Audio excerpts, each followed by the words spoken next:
você tem de história para contar para nós do sindicato? Cara, muitas pessoas odeiam o sindicato, né? Mas se você pensar no sindicato como um contexto histórico, trouxe muitos benefícios para nós, né?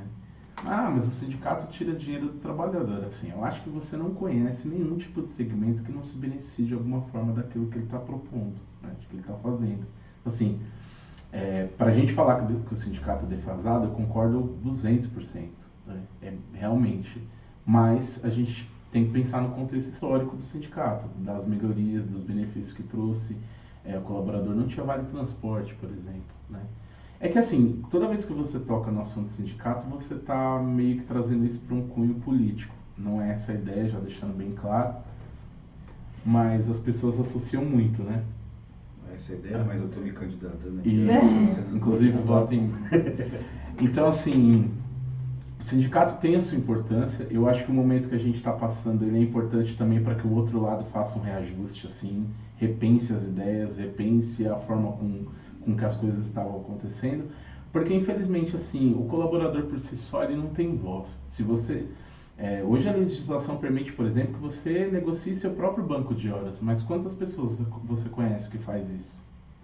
Então assim a vertente coletiva é boa justamente para trazer o benefício para o senso comum, ou seja, para a maioria das pessoas. Porque assim, o cara até tem a possibilidade dele ir lá hoje, de acordo com a reforma trabalhista, de negociar o banco de horas dele, o percentual dele. Mas quem que você conhece que tem sucesso fazendo esse tipo de coisa? Provavelmente o empreendedor vai olhar para ele e vai falar, mano, tira esse cara daqui, sai fora esse cara. Não tem voz, né? Você não tem voz. Então, assim, a representatividade de alguém que luta pela causa é bom. Eu discuto da maneira como estava sendo feita, mas ao mesmo tempo você ficar na mão do empreendedor totalmente também eu não considero saudável, de forma alguma. Por que eu falo isso?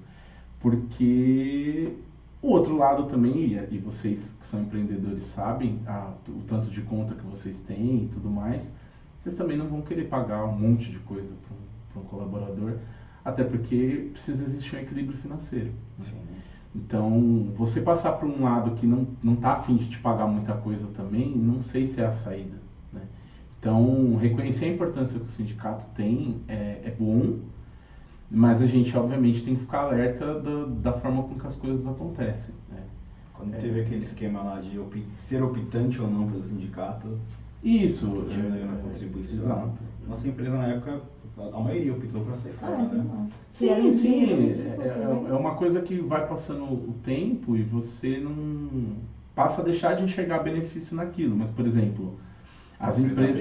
Então, brigam e assim, até hoje as empresas, mesmo não filiadas mais aos sindicatos, elas correm atrás para descobrir o percentual que está sendo aplicado. Por quê? Porque o colaborador exige isso.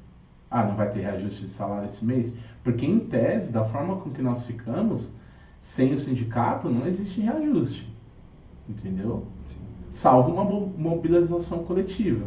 Entendeu? E aí, montadora que o diga. Então, e aí é aquilo que eu falo para você. Se não existe uma mobilização coletiva natural dos colaboradores que ali estão, aí você busca representatividade. Entendeu? E aí é que entra o bom papel por esse lado que o sindicato consegue prestar.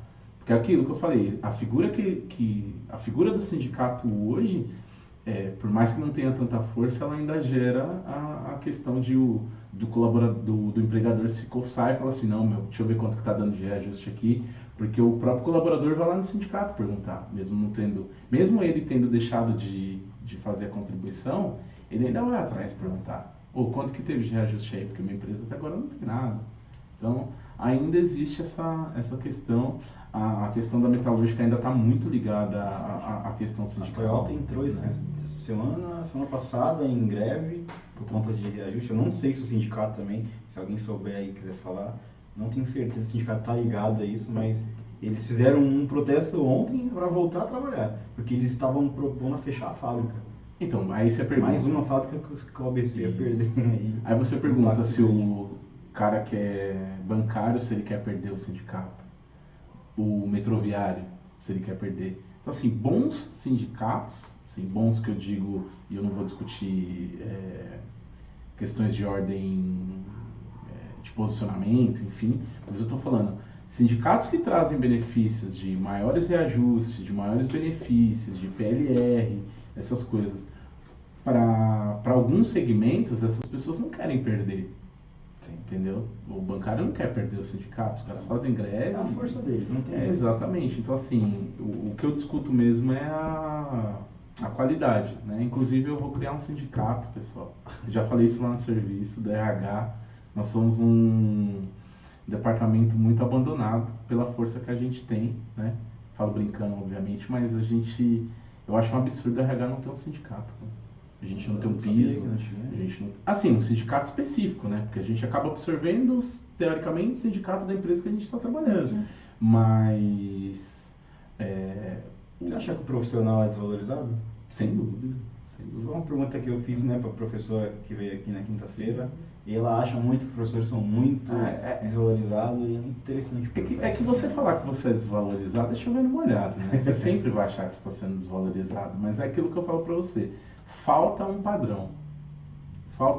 Porque, por exemplo, vamos falar rapidinho de nomenclatura. A gente tem auxiliar, assistente, que é tudo nomes que você vai criando e segmentando os valores e pagando menos que você pode, né? Mas você tem auxiliar, assistente, analista, aí você começa com os níveis de analista, aí tem coordenador, supervisor, gerente, enfim.